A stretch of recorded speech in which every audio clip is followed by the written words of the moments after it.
Hello, my name is Fernando Escobar, Finance Director here at Waconia Ford, your hometown Ford dealership since 1925. Shopping for a new vehicle and can't decide whether you want to lease or finance?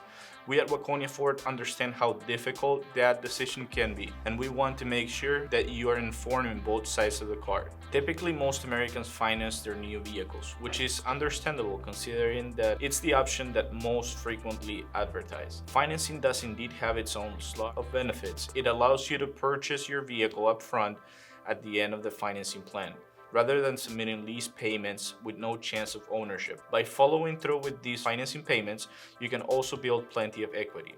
That said, leasing does have its own share of strong benefits as well. The payments are typically much lower than those of a finance plan. Additionally, it allows you to drive a newer vehicle at relatively low cost rather than settle for older vehicles at greater finance payments. You also can move to another vehicle at the end of the lease plan, instead of being tied down to an unwanted vehicle with depreciation value. However, leasing do typically come with mileage restriction and insurance coverage limits. If you'd like more information or help with finding out which payment option is best for your situation, please visit us at www.waconiaford.com, click on the Finance tab, and get started today.